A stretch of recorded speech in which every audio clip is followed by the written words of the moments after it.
Como os expliqué el otro día, hice una tesis doctoral que me parece que es bastante interesante con respecto a este tema, que fue analizar el comportamiento cerebral cuando estamos navegando en Facebook. Entonces era la red social que más utilizaba. Yo quería entender por qué la gente pasaba tanto tiempo publicando cosas, ¿no? Entonces, una de las cosas, las variables de la tesis fue entender por qué se publicaban cosas y por qué se publicaba tanta información personal, ¿no? Entonces yo le decía a la gente, una vez estaba metido en la resonancia, les proyectaba una pantalla y tenían que publicar cosas o bien personales, pues por ejemplo, hoy me siento así, hoy estoy contento porque mi madre no sé qué, o lo que sea, o cosas impersonales, por ejemplo, Osasuna ha ganado el partido o hoy hace sol, ¿no?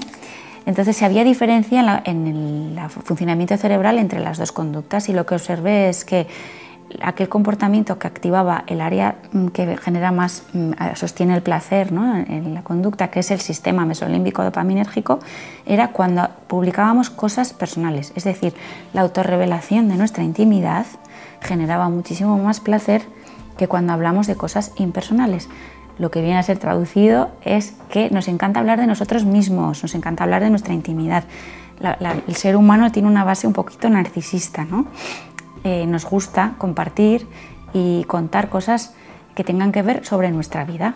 De hecho, antiguamente no existían las autobiografías hasta Rousseau, que fue el primero que escribió una autobiografía, y desde entonces lo que se ha visto a lo largo de la historia de la humanidad es que hemos ido aumentando en conductas narcisistas, en hablar acerca de nosotros mismos.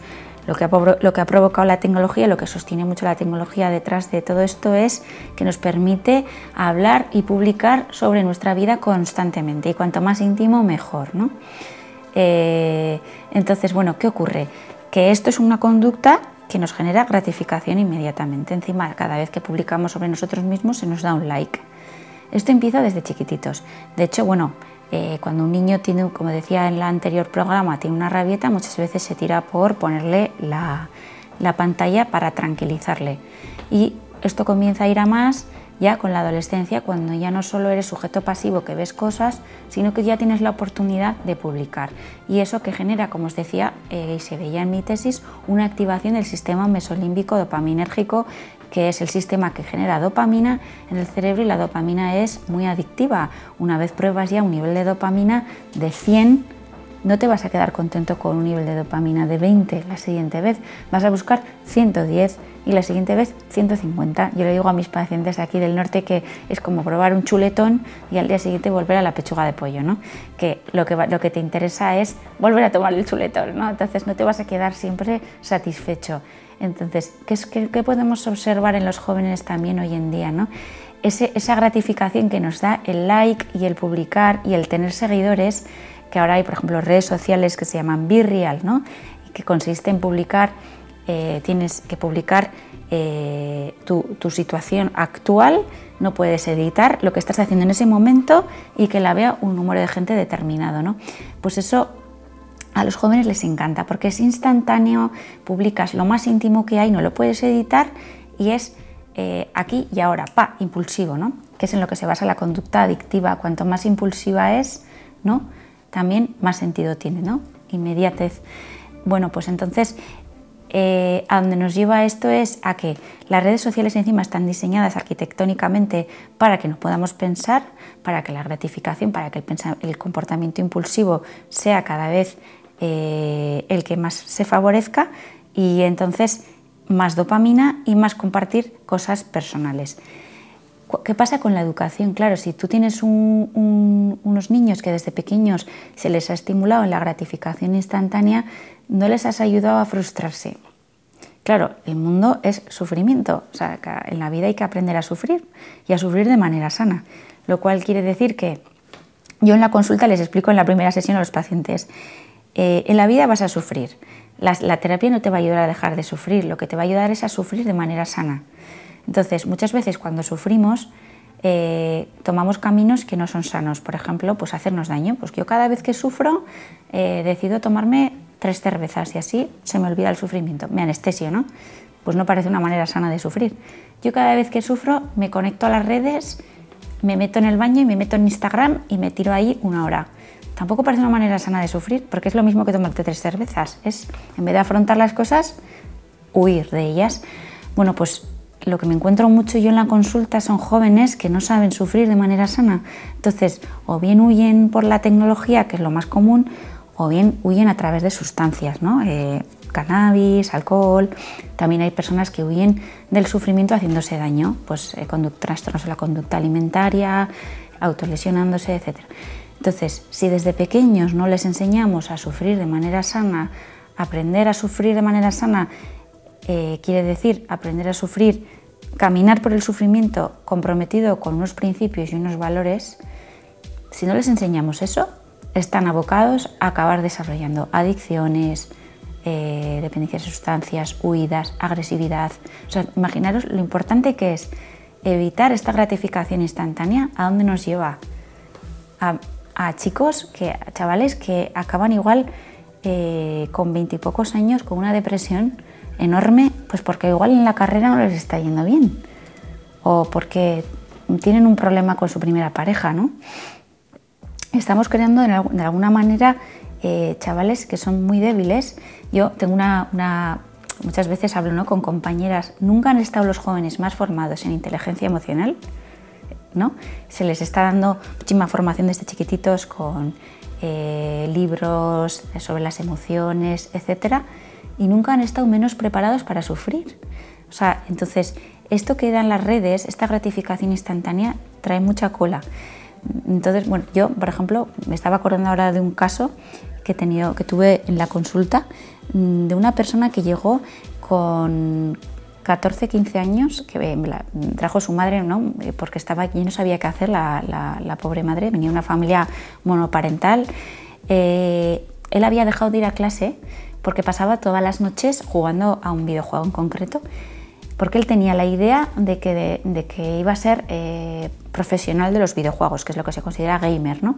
Entonces, se había metido cuantas más horas jugara, más probabilidades tenía según él de llegar a vivir de eso.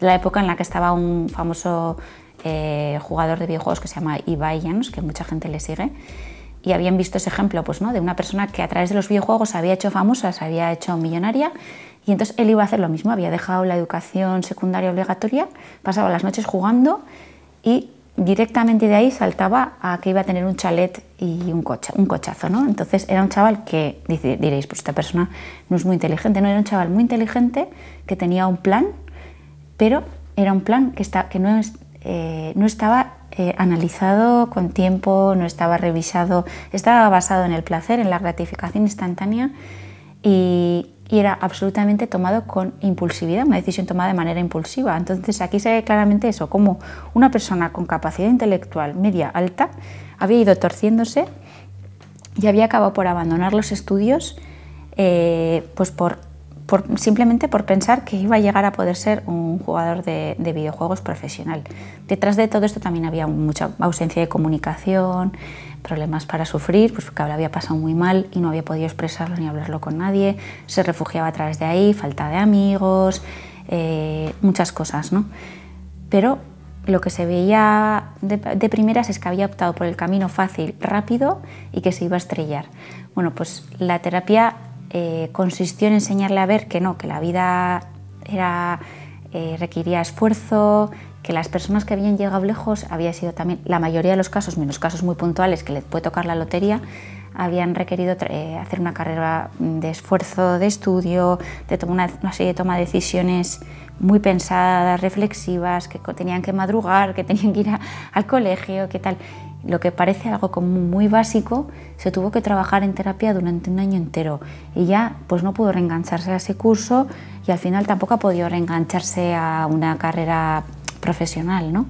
El cómo una cosa empieza a torcerse y pues uno acaba estrellándose y por algo que parece básico pero que empieza con el año de edad ya, que es enseñarle a tomar el camino que muchas veces no es el corto ni el fácil, ¿no? El camino de la frustración y de evitar esa gratificación instantánea, que es lo que nos tiene muy agarrados y atrapados. Y yo creo que estamos teniendo una sociedad cada vez más débil y me preocupa mucho el enfoque que estamos dándole los padres.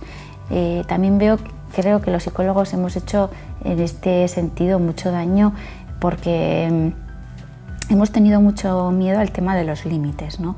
Nos parece que dejarle que nuestro hijo se frustre, que sufra, es hacernos ya autoritarios o crueles, y no, eso es, hemos hecho un poco el péndulo, nos hemos agarrado a muchas teorías psicológicas que han creado pues, menores que no les hemos permitido hacerse fuertes, les hemos estado todo el rato llevándoles a la gratificación instantánea pensando que dándoles todo íbamos a ser mejores padres, cuando lo que les estábamos haciendo era en cierta manera abandonarles y no permitirles estar preparados para el mundo en el que hay sufrimiento. Entonces, las pantallas y la gratificación instantánea han creado unos jóvenes que son débiles y no tienen capacidad para sostener